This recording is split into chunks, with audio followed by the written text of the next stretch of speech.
प्रथम वर्ष विज्ञान के सभी विद्यार्थियों का अपनी फिजिकल केमिस्ट्री के क्लास में बहुत बहुत स्वागत है। आज इस कंप्यूटर के चैप्टर के दूसरे वीडियो में मैं आपको बताऊंगी कि कंप्यूटर का तकनीकी विकास किस प्रकार से हुआ।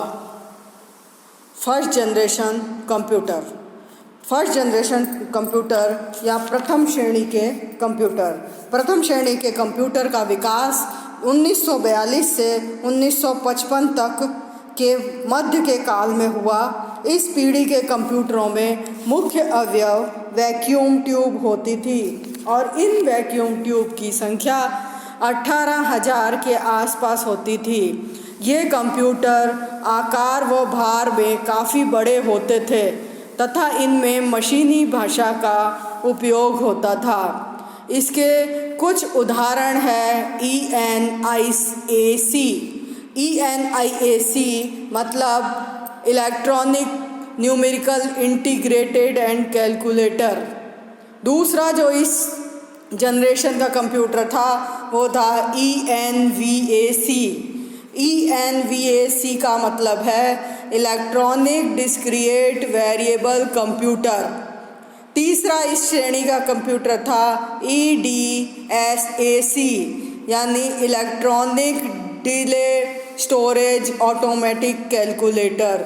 इस तरह से प्रथम श्रेणी के कंप्यूटर आकार में काफ़ी बड़े, भार में ज़्यादा तथा बहुत ही ज़्यादा जगह घेरने वाले होते थे और एक एक कंप्यूटर को सेट करने के लिए एक बड़े कमरे की आवश्यकता होती थी और इसको कहीं भी ले जाना, लाना, कैरी करना बहुत ही मुश्किल कार्य था।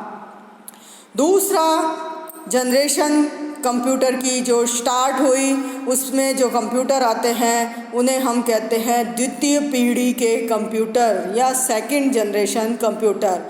सेकंड जनरेशन कंप्यूटर का जो समय है वो 1955 से लेकर के 1964 तक यानी 1955 to 1964 में जो कंप्यूटर डेवलपमेंट हुए, उन कंप्यूटर डेवलपमेंट में जो है वो द्वितीय श्रेणी के कंप्यूटर आते हैं। इन कंप्यूटर्स का मेन भाग जो है, मुख्य कंपोनेंट है, वो ट्रांजिस्टर्स होते थे।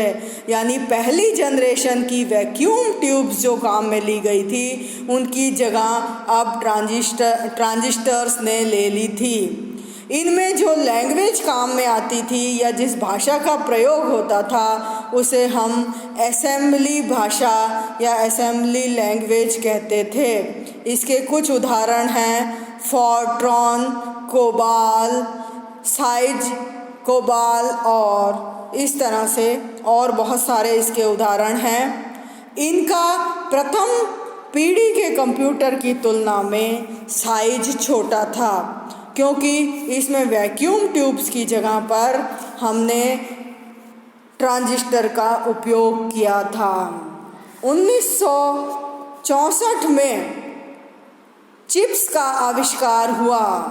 जो चिप बनी हुई हैं वो मेनली जो है वो सिलिकॉन की कंपोनेंट के पॉलीमर होते हैं और इन चिप के आने से हमारे कंप्यूटर के क्षेत्र में बहुत अच्छी प्रगति हुई और इस प्रगति का जो समय था वो 1964 से लेके 1975 का था। यानी 1964 to 1975 तृतीय पीढ़ी के कंप्यूटर का विकास हुआ। इन पीढ़ी के कंप्यूटर्स में सिलिकॉन चिप के बने हुए इंटीग्रेटेड सर्किट्स जो है वो मेन कंपोनेंट के रूप में कार्य करते थे और इनकी स्पीड बहुत तेज थी और इनका कार्य माइक्रो सेकेंड्स और नैनो सेकेंड्स के अंदर हो जाता था।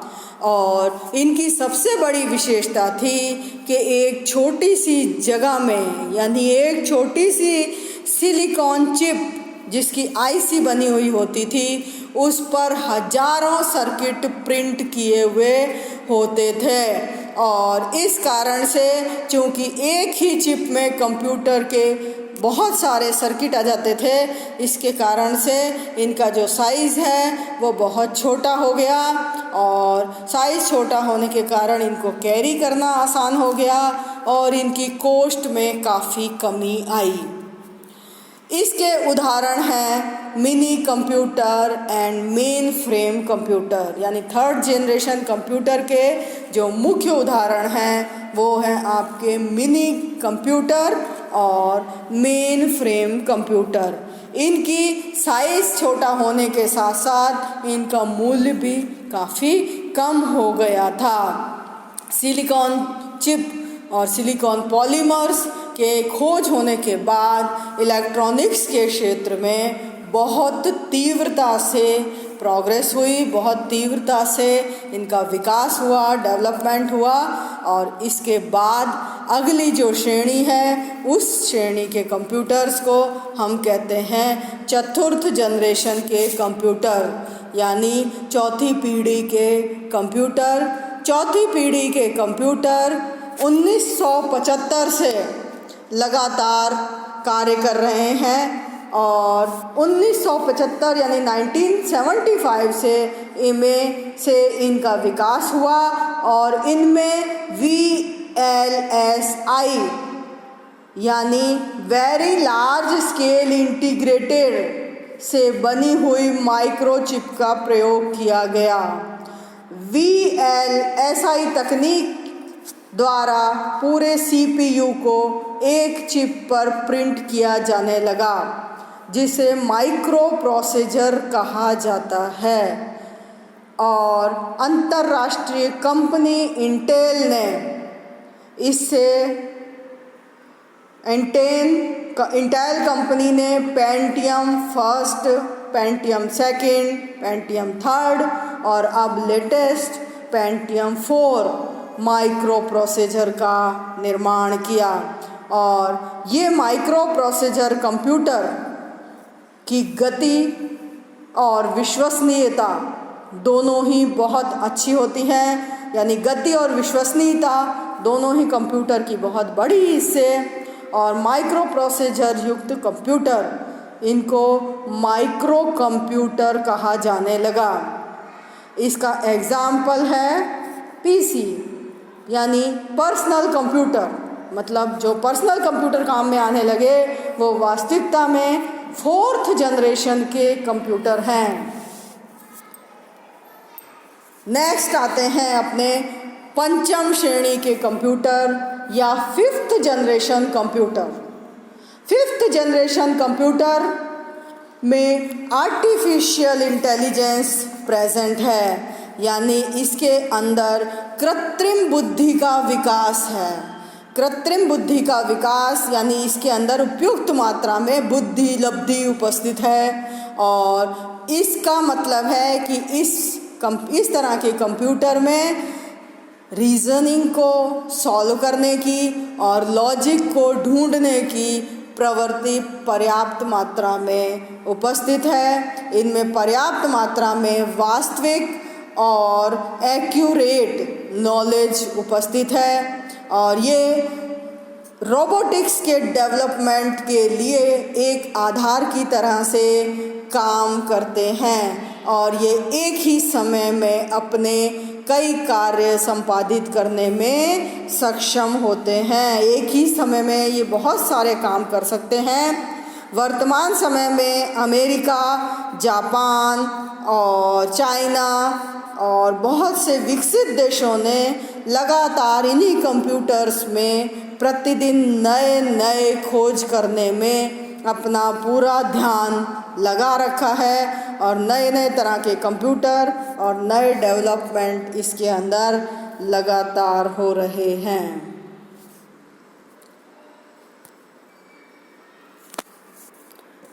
अगला आता है क्लासिफिकेशन ऑफ कंप्यूटर या कंप्यूटर का वर्गीकरण।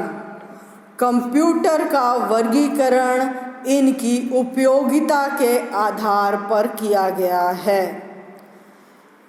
उपयोगिता के आधार पर पहली प्रकार के कंप्यूटर होते हैं एनालॉग कंप्यूटर। एनालॉग कंप्यूटर या इन्हें एनालॉग भी कहते हैं या एनालॉग कंप्यूटर भी कह सकते हैं। इसके नाम के अनुरूप इन कंप्यूटर्स का उपयोग लगातार परिवर्तित होने वाली भौतिक राशियों के मापन में होता है, जैसे दाब, ताप, द्रव का प्रवाह नापना, लंबाई, ऊंचाई आदि के मापन में एनालॉग कंप्यूटर का उपयोग होता है। ये कंप्यूटर इन मानों को सांख्यिकी मानों में परिवर्तित कर देते हैं। जहाँ भी लगातार मापन करना होता है वहाँ इन कंप्यूटरों का उपयोग किया जाता है। जैसे पेट्रोल पंप पर निकल रहे पेट्रोल की मात्रा का माप कर उसे लीटर में परिवर्तित करना और उसकी कीमत को स्क्रीन पर दिखाने का कार्य एनालॉग कंप्यूटर करता है। इस तरह थर्मामीटर में, रेडार में, मल्टीमीटर में, एलीमीटर में इन कंप्यूटरों का उपयोग किया जाता है। एनालॉग कंप्यूटर में किसी प्रकार की प्रोग्रामिंग का ज्ञान जरूरी नहीं होता है।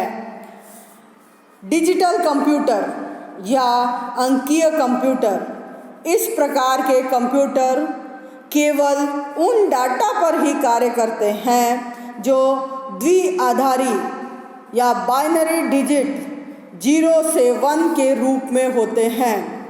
ये कंप्यूटर इनपुट निर्देशों को 0 तथा 1 में रूपांतरित करके उन पर प्रोसेसिंग करते हैं और इन कंप्यूटरों के उपयोगकर्ता को प्रोग्रामिंग का ज्ञान आवश्यक है। यानी डिजिटल कंप्यूटर्स में प्रोग्रामिंग के ज्ञान की पूरी ज़रूरत होती है, जबकि एनालॉग कंप्यूटर में प्रोग्रामिंग के ज्ञान की कोई भी आवश्यकता नहीं होती है। इस तरह से सभी प्रकार के जो पीसी हैं वो डिजिटल कंप्यूटर के अंदर आते हैं, यानी पर्सनल कंप्यूटर।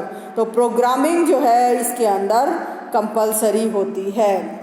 तीसरी तरह के जो कंप्यूटर हैं उनको हम हाइब्रिड कंप्यूटर कहते हैं या संकर कंप्यूटर कहते हैं। संकर कंप्यूटर इस प्रकार के कंप्यूटर के अनुरूप, संकर का मतलब है दोनों बातों का समावेश, यानी इसमें एनालॉग कंप्यूटर के भी गुण उपस्थित हैं और डिजिटल या अंकीय कंप्यूटर के गुण भी उपस्थित हैं।